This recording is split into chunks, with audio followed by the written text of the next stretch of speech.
Welcome back to the live stream. Today we have brand new DJI news. It seems that they are kind of working on something that is an alternative to selling drones in the United States, and they are looking to sell e-bikes. So now we have DJI Ebikes on the horizon. So I'm gonna kind of hang out for a minute while a lot of you guys sort of come into the live chat here, and you can post your comments down below. We'll talk about some DJI ban news, and we'll get right into the new DJI e-bikes, which is looking very interesting. We had quite a bit of different news channels around the internet releasing articles on this e-bike brand, which is supposed to be DJI.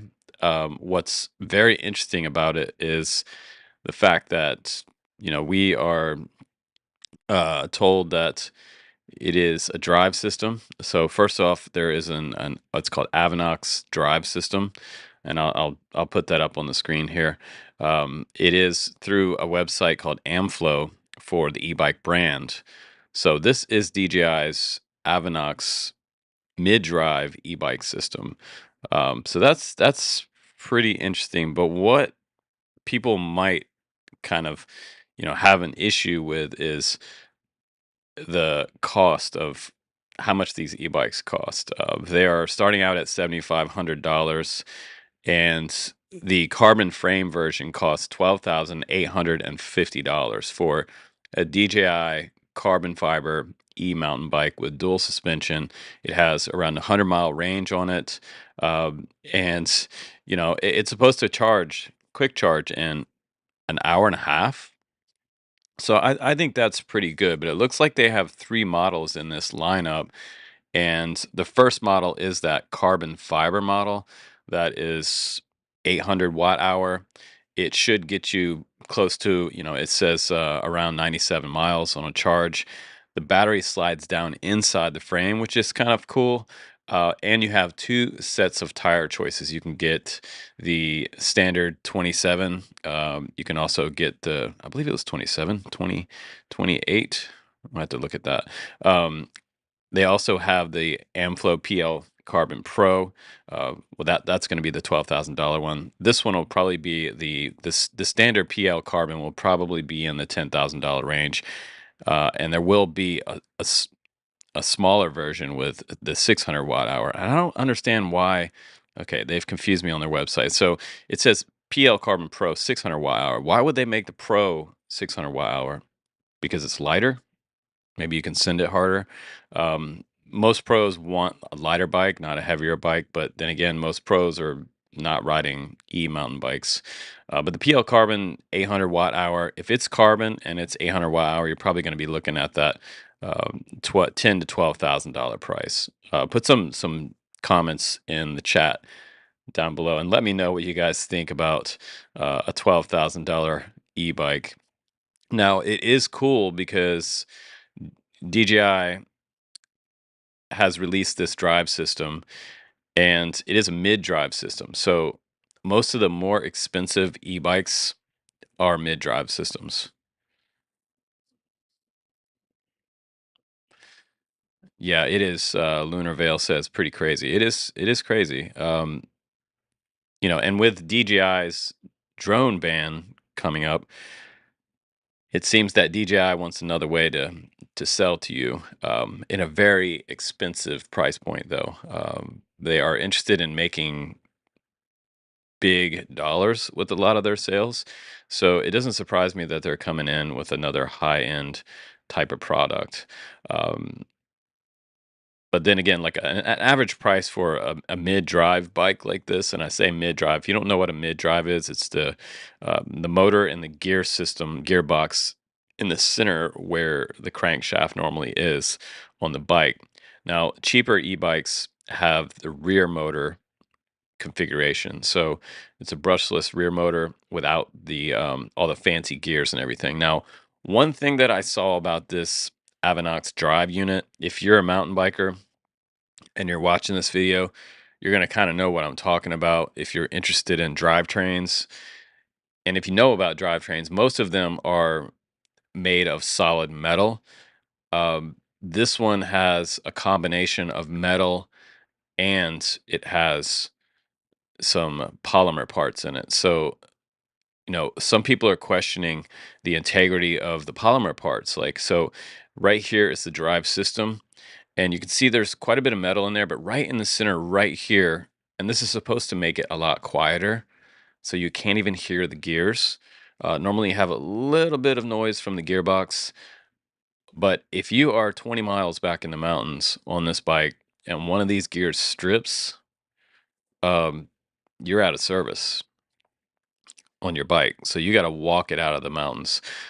So that's like something to think about if you're relying on your motors to get you back out of the mountain and you have a stripped drive gear, that's not going to be good. So I think let other people buy these and see what happens with these bikes. See if these bikes have some breakdowns. But the price is going to make most of you guys probably walk the other way and just get a regular e-bike. Some of the ones that we review on the channel are in the $1,000 to $2,500 range. We have had a mid-drive bike a while back on the channel that was super nice. I gave it to my other half. There's another look at that polymer material right in the center. And this stuff could be super hard. DJI makes great components. I'm not here to like bash on DJI, but I'm just here to question things. You know what I mean? So, and I question everything on the channel. So this drive system could be totally reliable, or it could not be. Multiple assist modes. They have something on there that will give you an instant max output of 1,000 watt for. So 1,000 watt. Let's just talk about 1,000 watt with a mid drive motor.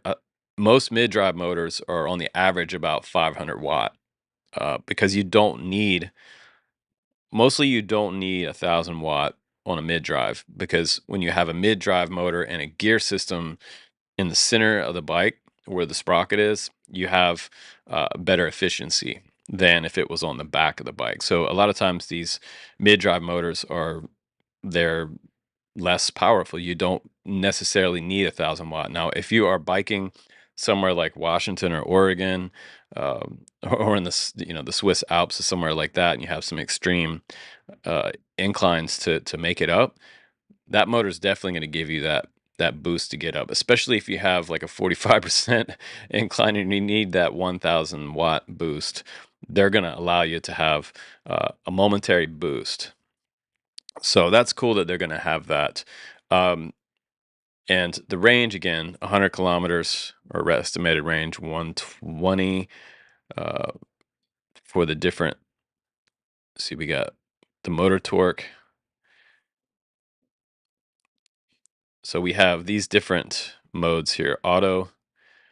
So long range use for auto. Eco, it looks like 120 kilometers. Trail, 93 kilometers. Turbo, 75 kilometers. And boost, 15. So if you're boosting the entire time, which no one's going to be boosting the entire time, but it's kind of nice that they give you that data. And honestly, we have to see how that works out in like real time, the real world. Now, this is something that they're also advertising: intelligent walk assist. Um, so I guess it can give you more or less assistance depending on the incline. I have to say though, like, it's not impressive to me that it has walk assist, because if you know about e-bikes, a lot of the e-bikes have walk assist. Do you know what I mean? How's it going, Mark? Welcome to the chat. So if you're just joining us for the chat, thank you for joining us today. Tomorrow is the 4th of July, so I'm not going to be probably making videos tomorrow. I do have some more filming today, and I also have a new product here to show you today as well. And we're gonna talk about this M8D Toolkit RC charger that I have to give away. So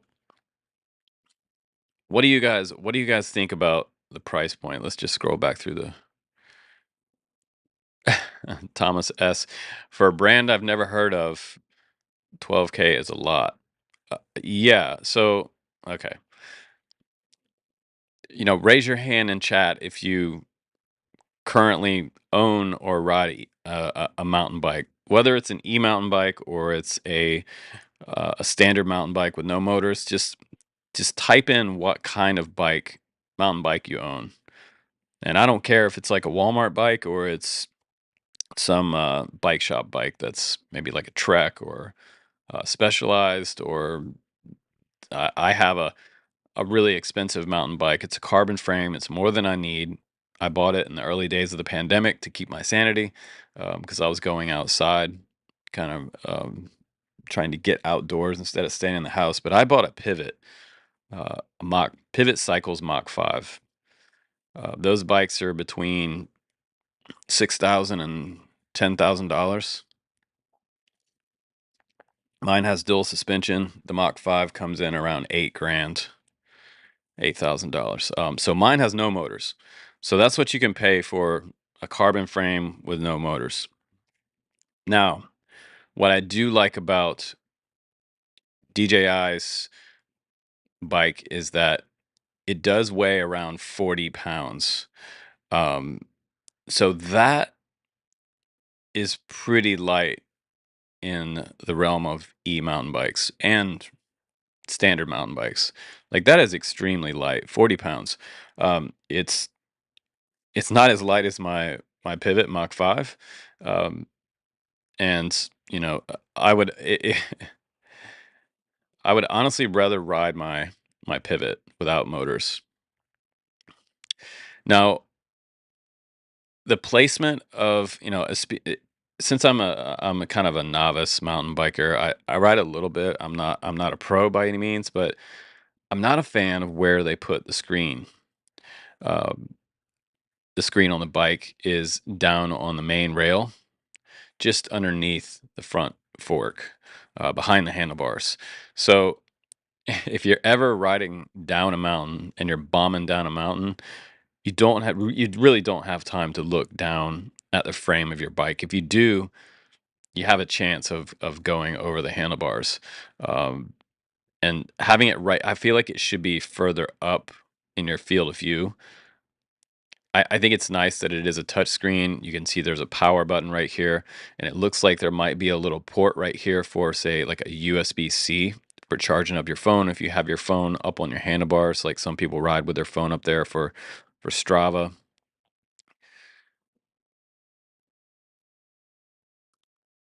Yeah, so Mark says top shelf MTBs are 10K plus. Absolutely. Yeah, you can spend as much money as you want on a mountain bike these days. I like to say that I spent more money on my bike than my Prius.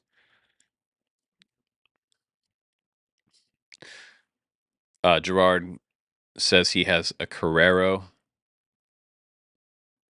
with a back hub motor for 1,200 euros. So there are some brands out there that make some cheaper e-mountain bikes. Just some rando Chinese brands. It's a 2-inch screen, 800 nit. So that would be easy to see outside during the daytime. It does come with an app, so it does mirror the screen on your phone, which is kind of nice. It is Bluetooth enabled, and it has two different handlebar controls, one for speed, and then I don't know what the other one is. Smartphone connectivity, which is great. So DJI can track your progress. That's more data sync with the Avinox app. They also have bike protection built into it. So in case someone steals your DJI bike, you know where it's at. You can send the cops to it. You can put an alarm on it. It makes me wonder, is this going to be part of the is this bike going to have to be NDAA compliant? Because it is tracking you and it does use um, Wi-Fi.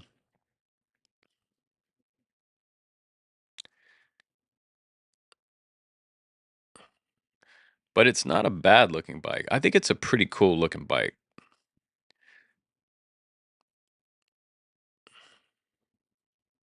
I do like how light it is. 850-watt peak power. You know, they have DJI, they have different numbers. So on the Amflow PL page right here, it says 850 watts. In the manual, it said, what did it say in the manual? It said, let's see, let me pull that manual up if I can find it here. There it is. And this might be for the lowest model. This is the Avinox manual.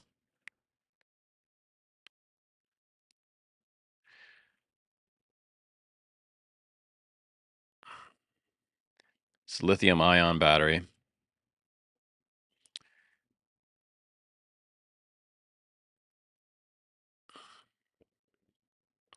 So here's specs on the drive unit, the wireless controller, and now here's the spec page right here. So the drive unit, it says continuous rated power at 250 watt. So right there in the specs in the user manual, it says 250 watt, but on the website it says 850 watt peak power. So that can be deceiving to someone who doesn't know a lot about gear spec.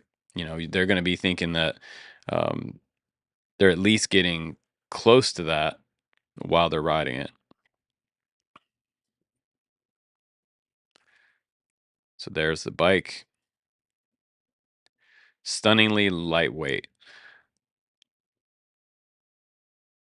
2.27 kilograms. Anybody in chat know how much that is in pounds? How much is that in pounds?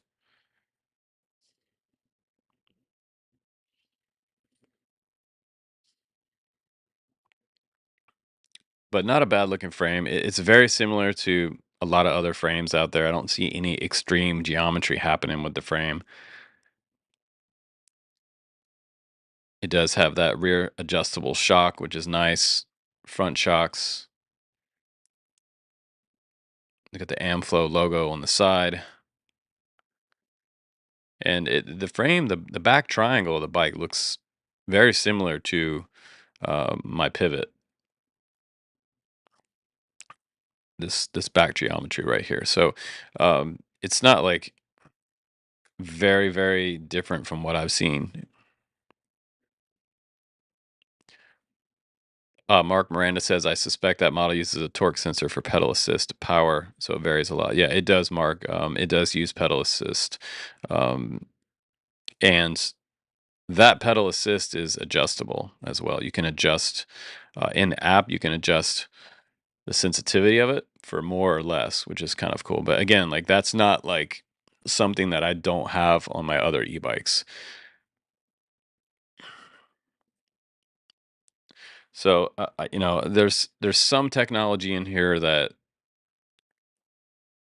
is somewhat different than other e-mountain bikes, which would be that polymer, um, partial polymer drivetrain inside the Avinox system. So what they did here was they wanted to make it lighter than the other systems, and the way they did that was they created that polymer gear drive assist in there. Now, whether that's good or bad, that's going to be yet to be determined. So, um, so they have some videos on here.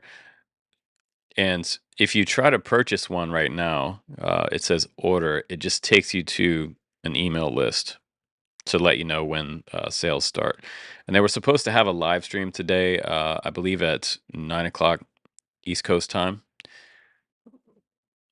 for the release of this bike. But I didn't see a live stream come up. And I don't, it's not on the DJI website either. But right on the front page of DJI's website, if you go back to that, the Avinox, however you say that, loads up first. So they're really wanting to show off their new drive system. You click on learn more. It takes you to this page with all this information. And it does appear that the unit on the bike is removable because it looks like it clips into the frame. So if you're trying to work on this, and you're doing some kind of greasy work on the bike, it looks like you can take it out, which is kind of nice. You don't want to hit that screen with one of your ratchets. 5.94 pounds for that.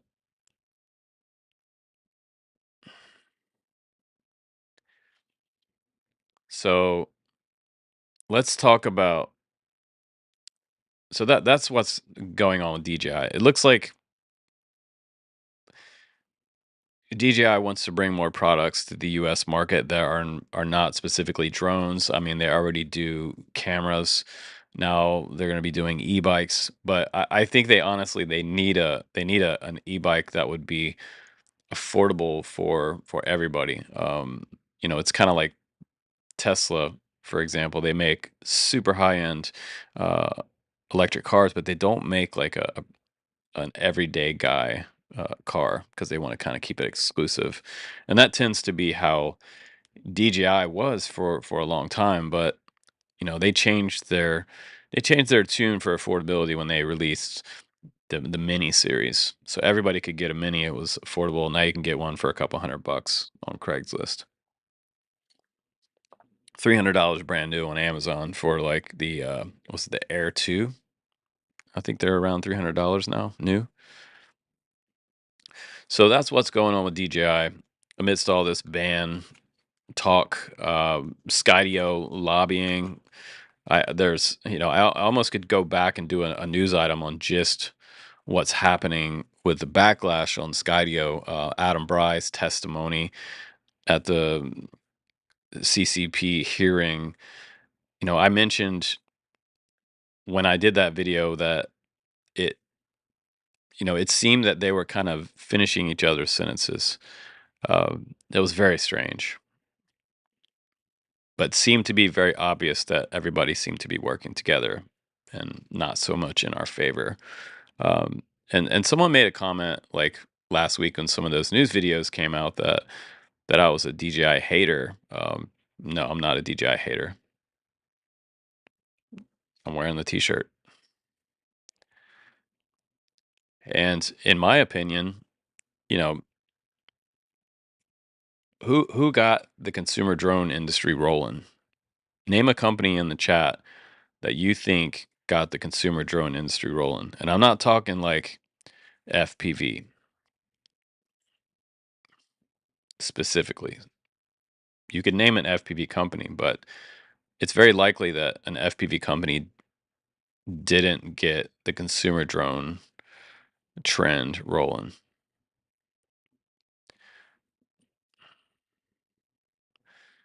So, DJI is responsible for most of the consumer drone industry outside of Autel, but they didn't come till later. And then Unique. But some of you guys that are brand new to drones probably don't remember, but there was, or don't know about it, but there was a lawsuit that came up between DJI and Unique. But DJI is responsible for kickstarting the consumer drone market. Unfortunately, Skydio is now a private company. You can't buy any consumer drone from them right now as a regular dude on the street. So now what are your options? What are your options that would be an NDAA compliant drone? So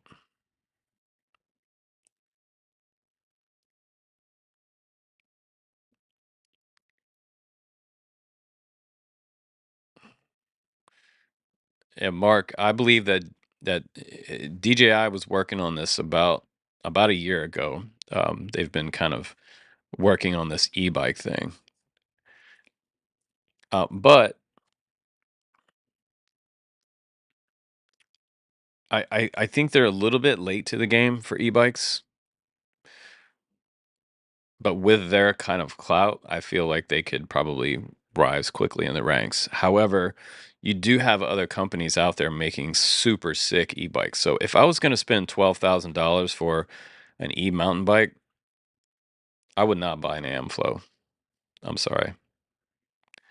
Knowing what I know about, I mean, if you're the kind of person that can drop 12K on a bike, it's likely that you know about other e-bike or other mountain bike brands, like Pivot Cycles.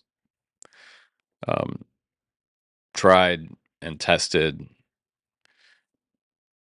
by hardcore downhill mountain bike pros. Not that any of us are.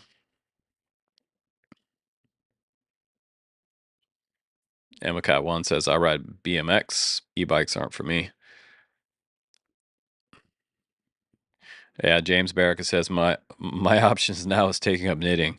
Knitting will be banned by September 15th or so.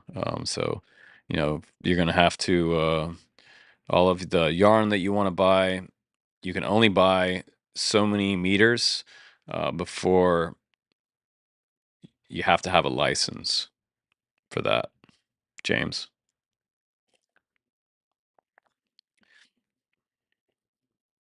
You're gonna have to have a license to do anything. Now, e-bikes, I mean, there's a whole bunch of local legislation coming down the pipe for e-bikes, and um, ones that go faster. I got a document for from the police department a while back. So if you are new to e-bikes, super important that you Google your e-bike local laws, so that you know. Because if you're doing like 35 miles an hour down the street, and you get pulled over, it's good to know like the local regulations.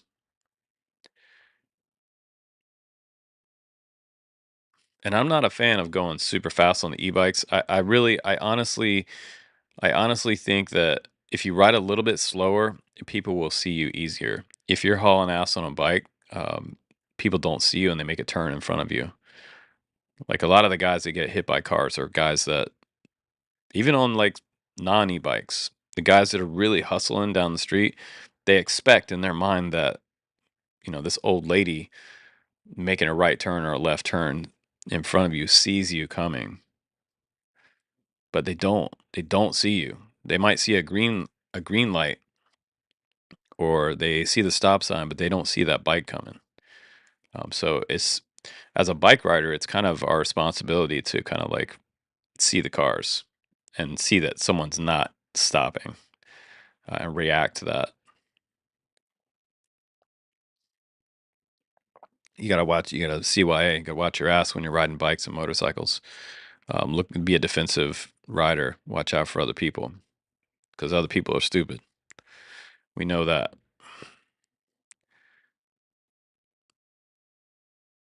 So all the tech blogs are trending for the DJI Ebikes.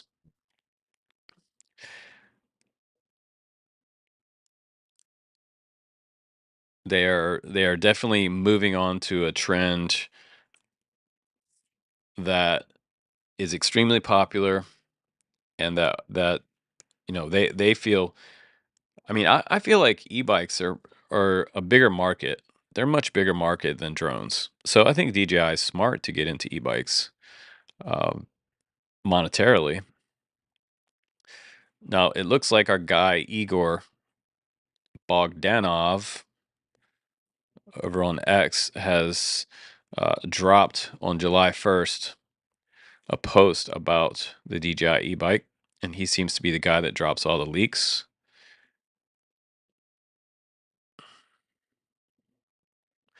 Now, some other conflicting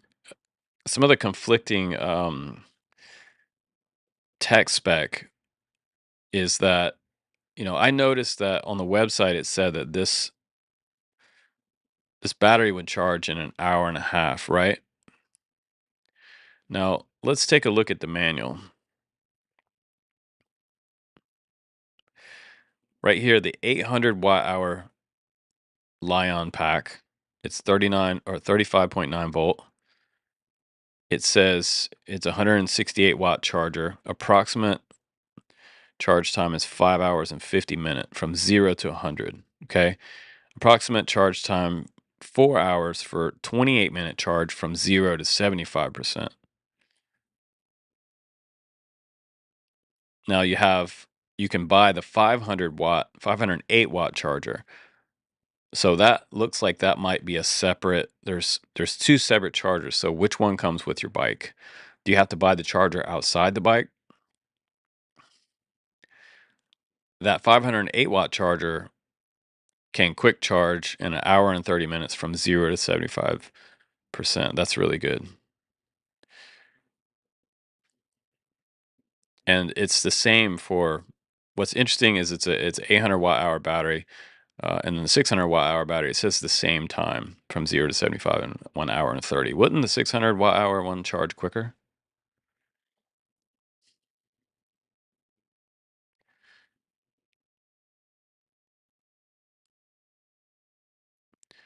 So it seems that that may be a little bit misleading.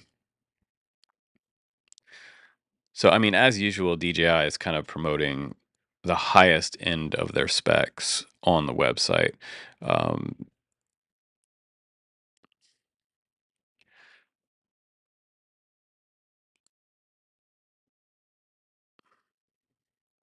but they do have some specs all over the place. 850 watt peak power, but other places I saw say 1,000.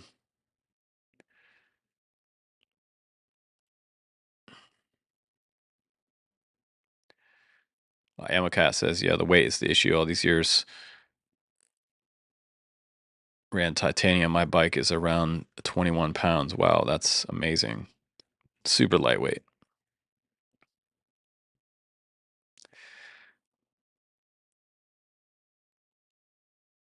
So GAN 3x, 3x fast charging, rapid power replenishment, 1.5 hours. So this is just telling you what it can be charged at, not necessarily what you're going to get with your bike. And that's the charger right there. So this little guy right here. It looks a little bit bigger than a Mavic 3 charger. And it looks like it plugs in right at the center of the bike, right above the drivetrain. So the battery's over here.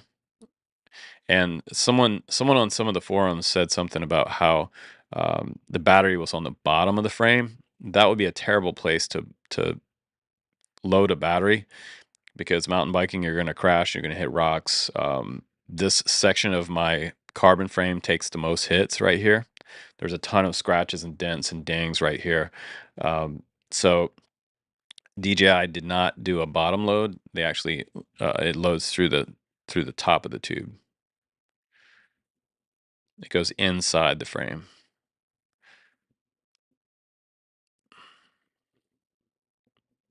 But what do you guys think about that screen placement? Again, like I'm not a big fan of where the screen is placed on the bike, and that's not going to be movable. You know, other mountain bike screens, they're usually on a little bit of a stand on the handlebars, so you can kind of move it left, right. You can figure out how to put it down on the frame if you wanted to. You can kind of move. You have the option to move it around because there's a wire connecting it usually. But this one's going to be kind of locked into the frame right here. Looks like they have some kind of M3 bolts right here, and there's probably some type of locking system right here.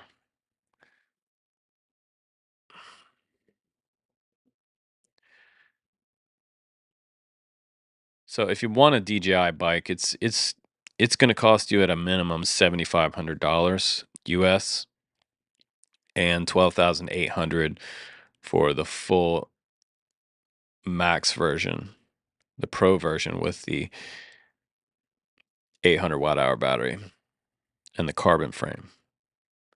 So I mean, they're not like completely out of line with their price point as far as mountain bikes go. I did have a friend of mine looking for an e-mountain bike about 6 months ago, and they were about to have their first kid at the time. And I told him, I said, buy all of your toys right now, because when that baby's born, all your money is going to the kid and to to the household. So get your toys now, and then you won't get in trouble later buying something like that with your other half. Some of you guys that are dads know what I'm talking about. Right before my kids were born, um, I bought a Sprinter van.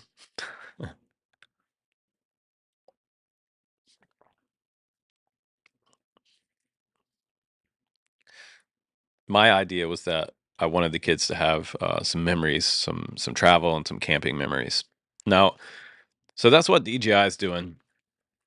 Um, and we should move on a little bit into some drone, FPV drone news. I got to give it to you. The other half of this stream, I wanted to dedicate to a company that has such a nice candor to the FPV crowd. Like these guys they do drones that don't cost a lot of money. They do an economic price drone, and they've done a marginal amount of releases. They haven't done, release after release after release after release. They usually kind of come up with a design and they stick with it for a while. They give you tons of parts for it and support, um, and a really good price, kind of a medium to low price. That company is Emacs. So Emacs has a new product. It's called the Emacs EM2 connector. Have you guys heard about this? So a lot of you guys fly indoor drones, and a lot of you fly tiny whoops, small stuff that runs on 1S, and this is particularly for 1S drones. These little connectors come in 3 packs, and let me just show you their website real quick. These little connectors come in 3 packs, and they are $1.99. But what makes them great? What's the big deal about the EM 2.0 connector? $1.99 is pretty cheap for that. I don't feel like Emacs is going to get rich off this. Now, the other thing about this connector is that they're saying that it's open sourced. And that's not what other companies have done. Beta FPV's BT 2.0 is not open source. That is proprietary. GNB's connector was not also open source. That was strictly to GNB. I know there are some folks that say that GNB connectors can plug into the BT 2.0s. I've done that myself. And PH 2.0 was the original connector. And what this is, so aside from open source, this little EM 2.0 connector is essentially the XT30, or say XT 1.0 of XT10 maybe, of 1S drones. So this is pretty cool. I mean, and it is truly open source, because if a company wants to make a drone with the EM 2.0 connector, Emacs actually gave a link to the GitHub page where they can download the files to be able to make their own EM 2.0 connectors. They gave that file out to the FPV industry. That's a gift to everyone out there.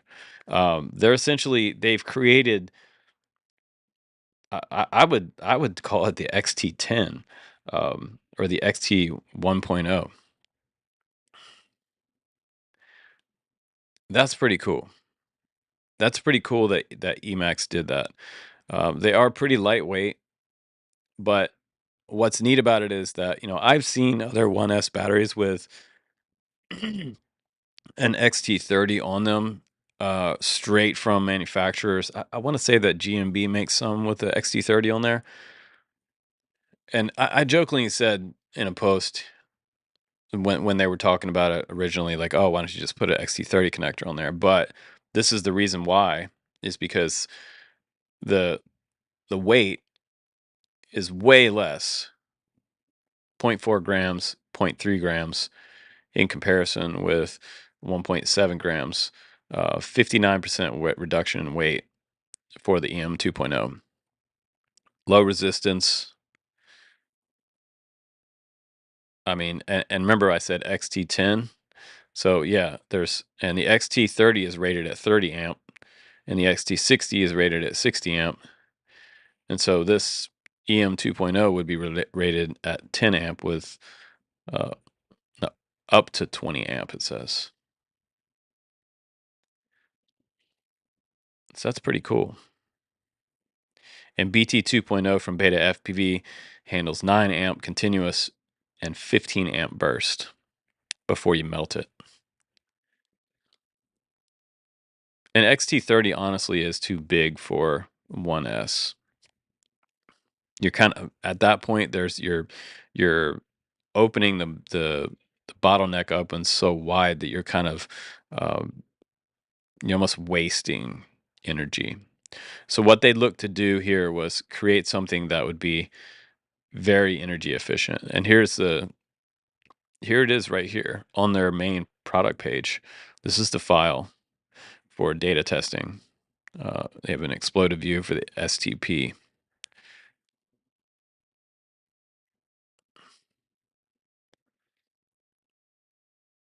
The design can be accessed via our GitHub repository. That's freaking awesome.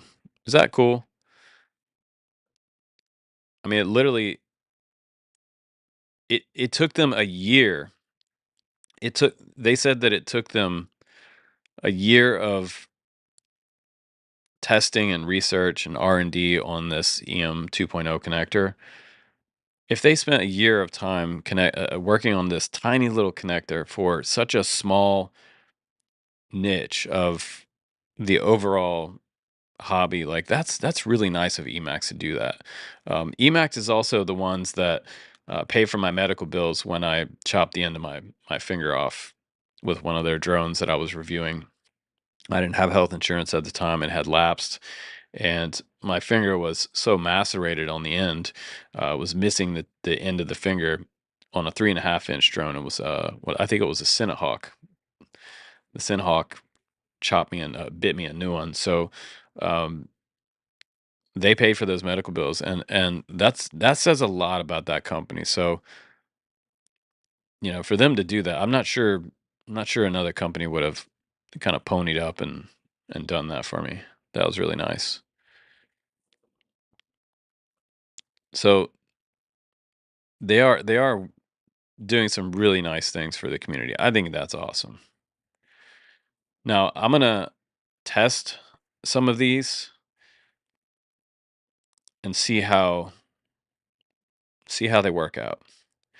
I will tell you that they do feel really, really lightweight. I have 3. I wish they would have sent me a little more, because I'd love to have a pile of these. So I would definitely convert some batteries over. But they feel really, really light, but also really rigid. They don't feel like they're going to crack.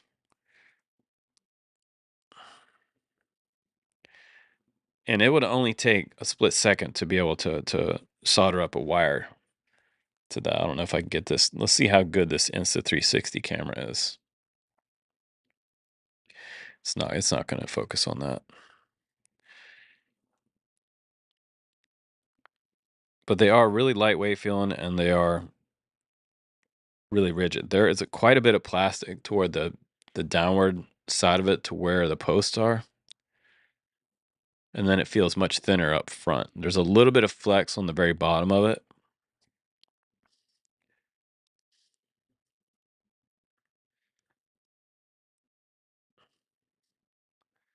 So that's pretty cool.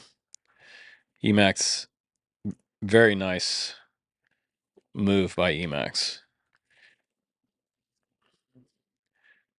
And we've seen so many iterations of 1S connectors. When I first heard them mention this, I thought, well, what's the point of reinventing the wheel when it's been reinvented so many different times? But once they sent me the paperwork for this, and there's literally about 7 different pages um, of specs, information, and there's also some comparison of different. They did comparison the resistance and weight of the different plugs out there. The JSTs, the PHR2P, the SYP2P, the Molex, uh, the EM, and against the EM 2.0. We have discharge data. We've got 5C discharge rate, 10C, and 30C discharge graph here.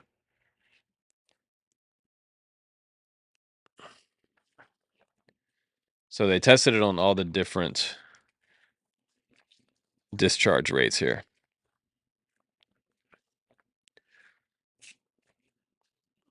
So for $1.99, I would, if you have tiny whoops and you're flying 1S, I would give these a shot. I think that's pretty cool that they did that. They're not $12,000, which is nice.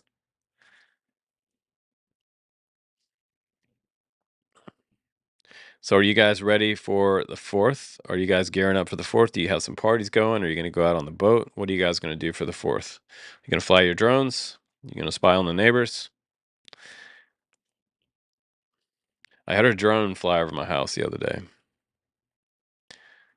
and I quickly opened up my FPV monitor to see where it was headed and what it was doing, just for fun. If you hear one coming, just whip out your monitor or your goggles and do a scan, and you'll usually come up with their FPV feed. So that's what's happening with DJI. DJI making e-bikes. Is that unexpected for you guys? Is that kind of odd that they're going to do e-bikes right around the same time when all this ban stuff's going on? It's kind of like they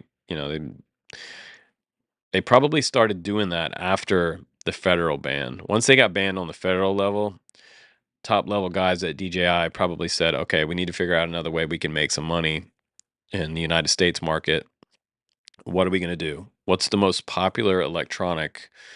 One of the most popular electronic industries out there besides making a laptop. I don't know how many of you guys would trust a DJI made laptop, but I'm surprised they don't make laptops at this point. Electric toothbrushes and everything else. Can you imagine a DJI electric toothbrush?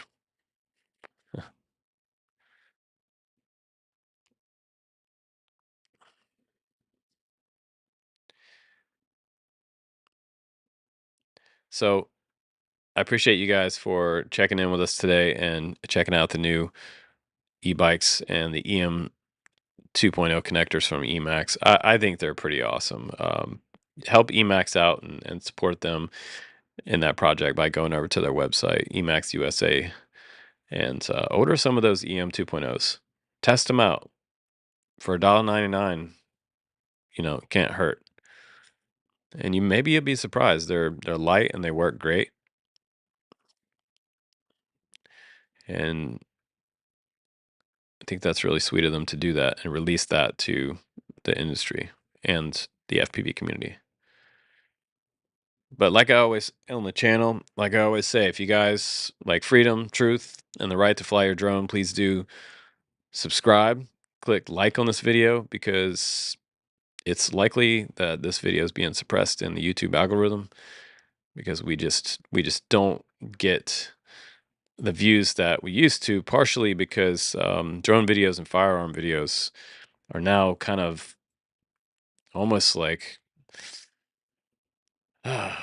becoming scandalous. You know what I mean? With the way of the world. The way of the world's crazy right now. We got the election coming up. Um, Trump versus Biden. It's gonna be a crazy year. And hopefully neither one of those candidates want to continue along with the drone bans that are currently happening. I don't believe we need a Chinese drone ban.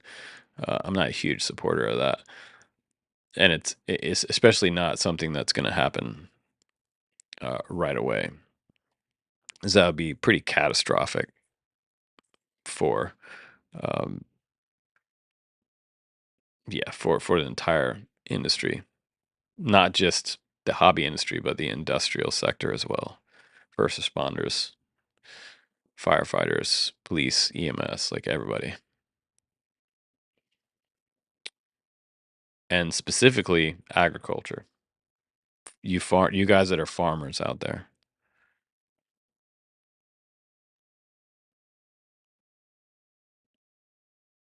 So all you guys, tomorrow, stay safe out there.